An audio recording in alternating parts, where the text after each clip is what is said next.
ನಮಸ್ತೆ ಸ್ನೇಹಿತರೆ. ಲಕ್ಷ್ಮೀದೇವಿಯು ಸ್ವರ್ಗವನ್ನು ಬಿಟ್ಟು ಸಾಗರದಲ್ಲಿ ಹೋಗಿ ಕುಳಿತಿದ್ದೇಕೆ ಎಂಬುದನ್ನು ಈ ಕಥೆಯ ಮೂಲಕ ತಿಳಿಯೋಣ. ಲಕ್ಷ್ಮೀದೇವಿಯು ಸ್ವರ್ಗದ ಇಂದ್ರಲೋಕದಲ್ಲಿ ವಾಸವಾಗಿದ್ದಳು. ಇದರಿಂದ ಸಂಪೂರ್ಣ ಸ್ವರ್ಗವೇ ಸಂಪತ್ತು ವೈಭವದಿಂದ ತುಂಬಿಕೊಂಡಿತು. ಆದರೆ ಈ ಋಷಿಯ ಶಾಪದಿಂದ ಲಕ್ಷ್ಮಿ ಸ್ವರ್ಗವನ್ನೇ ಬಿಟ್ಟು ಹೋಗುತ್ತಾಳೆ. ಇಂದ್ರದೇವನಿಗೆ ಶಾಪ ನೀಡಿದ ಆ ಋಷಿ ಯಾರು? ಇಂದ್ರನಿಗೆ ಶಾಪ ನೀಡಿದರೆ ಲಕ್ಷ್ಮೀದೇವಿ ಸ್ವರ್ಗವನ್ನೇಕೆ ಬಿಟ್ಟು ಹೋಗುತ್ತಾಳೆ ಎಂಬುದನ್ನು ತಿಳಿಯೋಣ. ಕಲಿಯುಗದಲ್ಲಿ ಒಬ್ಬ ವ್ಯಕ್ತಿಯಲ್ಲಿ ಎಷ್ಟೇ ಹಣವಿದ್ದರೂ, ಅವನು ಎಷ್ಟೇ ಸಿರಿವಂತನಾಗಿದ್ದರೂ ಒಂದಲ್ಲ ಒಂದು ವಿಚಾರಕ್ಕೆ ಕಷ್ಟಗಳನ್ನು ಅಥವಾ ತೊಂದರೆಗಳನ್ನು ಅನುಭವಿಸುತ್ತಾನೆ. ಇಂತಹ ಘಟನೆಗಳು ಕಲಿಯುಗದಲ್ಲಿ ಭೂಮಿಯ ಮೇಲೆ ಮಾತ್ರವಲ್ಲ, ಒಮ್ಮೆ ಸ್ವರ್ಗದಲ್ಲೂ ಸಂಭವಿಸಿತು. ಸ್ವರ್ಗ ಇದರಿಂದ ದೊಡ್ಡ ಸಮಸ್ಯೆಗೆ ಸಿಲುಕಿಕೊಂಡಿತು. ನಾರದ ಪುರಾಣದಲ್ಲಿನ ಕಥೆಯ ಪ್ರಕಾರ ದುರ್ವಾಸ ಮುನಿಯ ಶಾಪದ ಪರಿಣಾಮದಿಂದಾಗಿ ಲಕ್ಷ್ಮೀದೇವಿಯು ದೇವರಾಜ ಇಂದ್ರನ ಆಸ್ಥಾನವನ್ನು ತೊರೆದು ಹೋಗುತ್ತಾಳೆ. ಇದರಿಂದ ಸ್ವರ್ಗವೇ ಸಮಸ್ಯೆಗಳ ಸುಳಿಯಲ್ಲಿ ಸಿಲುಕಿಕೊಂಡಿತು. ಇಂದ್ರನು ಲಕ್ಷ್ಮಿಯ ವಾಸಸ್ಥಾನವನ್ನು ಕಳೆದುಕೊಂಡ ನಂತರ ಎಂತಹ ಸಮಸ್ಯೆಗೆ ಒಳಗಾಗುತ್ತಾನೆ ಎಂಬುದನ್ನು ಈ ಕಥೆಯ ಮೂಲಕ ತಿಳಿಯೋಣ. ನಾರದ ಪುರಾಣದ ಕಥೆಯ ಪ್ರಕಾರ ಸ್ವರ್ಗದ ರಾಜ ದೇವರಾಜ ಇಂದ್ರನು ತನ್ನ ಕರ್ತವ್ಯಗಳನ್ನು ಮರೆತು ಇಂದ್ರಿಯ ಸುಖಗಳನ್ನು ತೊಡಗಿದನು. ಇಂದ್ರನು ಸ್ವರ್ಗದಲ್ಲಿ ಅಪ್ಸರೆಯರೊಂದಿಗೆ ಸಮಯ ಕಳೆಯುವುದು, ತನ್ನಲ್ಲಿದ್ದ ಅಷ್ಟೈಶ್ವರ್ಯವನ್ನು ಅನುಭವಿಸುವುದನ್ನು ಹೊರತುಪಡಿಸಿ ಬೇರೇನನ್ನೂ ಮಾಡಲಿಲ್ಲ. ಇದರಿಂದಾಗಿ ಸಂಪೂರ್ಣ ಬ್ರಹ್ಮಾಂಡವೇ ಸಮಸ್ಯೆಗಳ ಸುಳಿಯಲ್ಲಿ ಸಿಲುಕಿಕೊಂಡಿತು. ಅಂತಹ ಪರಿಸ್ಥಿತಿಯಲ್ಲಿ ದುರ್ವಾಸ ಮುನಿಗಳು ಇನ್ನಿತರ ಋಷಿಗಳೊಂದಿಗೆ ಸ್ವರ್ಗಕ್ಕೆ ಹೋಗುತ್ತಾರೆ. ಅಲ್ಲಿ ಇಂದ್ರನನ್ನು ಕಂಡು ಆತನು ಮರೆತ ಕರ್ತವ್ಯಗಳನ್ನು ಮತ್ತೊಮ್ಮೆ ಅವನಿಗೆ ನೆನಪಿಸುತ್ತಾರೆ. ದುರ್ವಾಸ ಮುನಿಗಳು ಇತರೆ ಋಷಿಗಳೊಂದಿಗೆ ಸ್ವರ್ಗವನ್ನು ತಲುಪಿದಾಗ ಯಾರೂ ಕೂಡ ಅವರನ್ನು ಗೌರವದಿಂದ ಬರಮಾಡಿಕೊಳ್ಳುವುದಿಲ್ಲ. ಯಾರೂ ಅವರನ್ನು ಇಂದ್ರನ ಅರಮನೆಗೆ ಸ್ವಾಗತಿಸುವುದಿಲ್ಲ. ದುರ್ವಾಸರು ಹಾಗೂ ಋಷಿಗಳು ಬಂದಿರುವ ವಿಚಾರವನ್ನು ಇಂದ್ರನಿಗೆ ತಿಳಿಸಿದರೂ ಆತ ತನ್ನ ಸುಖದ ಸುಪ್ಪತ್ತಿಗೆಯಲ್ಲಿ ತೇಲುವುದರಲ್ಲಿ ಅವರತ್ತ ಗಮನ ಹರಿಸುವುದಿಲ್ಲ. ಎಷ್ಟೇ ಸಮಯ ದುರ್ವಾಸರು ಇಂದ್ರನಿಗೆ ಕಾಯುತ್ತಾ ನಿಂತಿದ್ದರೂ ಇಂದ್ರ ಹೊರಗಡೆ ಬರದಿರುವುದನ್ನು ಕಂಡು ಅವರೇ ಕೋಪದಿಂದ ಇಂದ್ರನ ಬಳಿಗೆ ಹೋಗುತ್ತಾರೆ. ಆ ಸಮಯದಲ್ಲಿ ಇಂದ್ರದೇವನು ದರ್ಪದಿಂದ ತನ್ನ ಸಿಂಹಾಸನದ ಮೇಲೆ ಕುಳಿತಿರುವುದನ್ನು ಕಂಡು ದುರ್ವಾಸರು ಮತ್ತಷ್ಟು ಕೋಪಗೊಳ್ಳುತ್ತಾರೆ. ದುರ್ವಾಸ ಋಷಿ ಇಂದ್ರನ ಬಳಿಗೆ ಹೋಗಿ ವೈಜಯಂತಿ ಮಾಲೆಯನ್ನು ಉಡುಗೊರೆಯಾಗಿ ನೀಡಿದರು.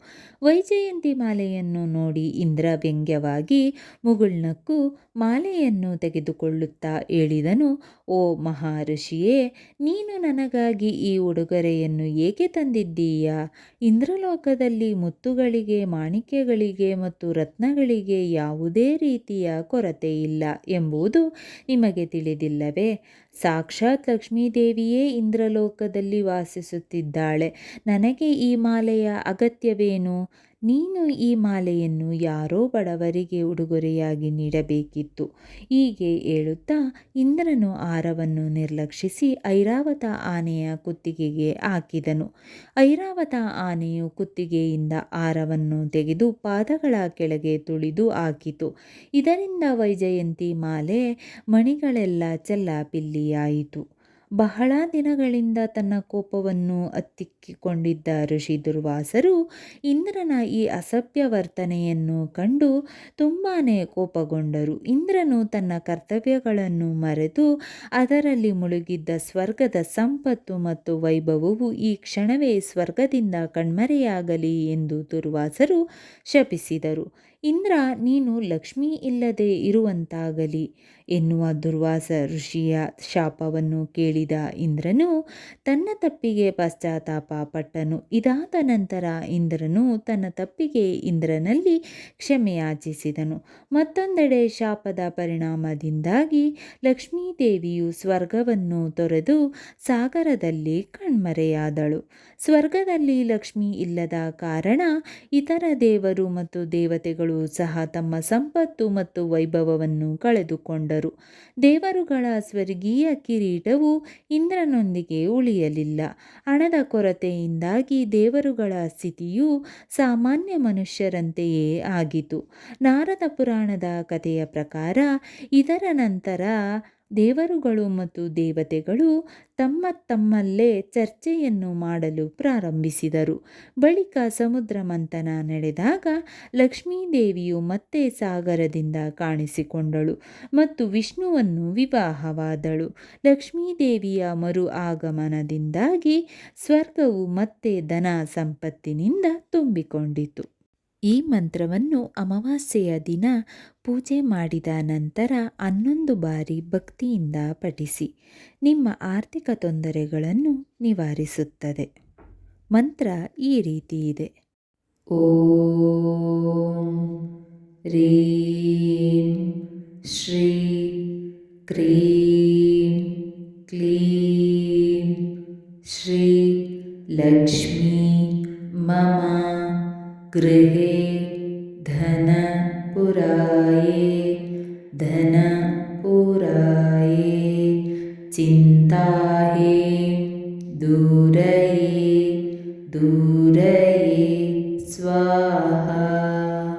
ಓಂ ರೀಂ ಶ್ರೀ ಕ್ರೀಂ ಕ್ಲೀಂ ಶ್ರೀ ಲಕ್ಷ್ಮೀ ಮಮ ಗೃಹೇ ಧನ ಪುರಾಯೇ ಧನ ಪುರಾಯೇ ಚಿಂತಾಹೇ ದೂರಯೇ ದೂರಯೇ ಸ್ವಾಹಾ.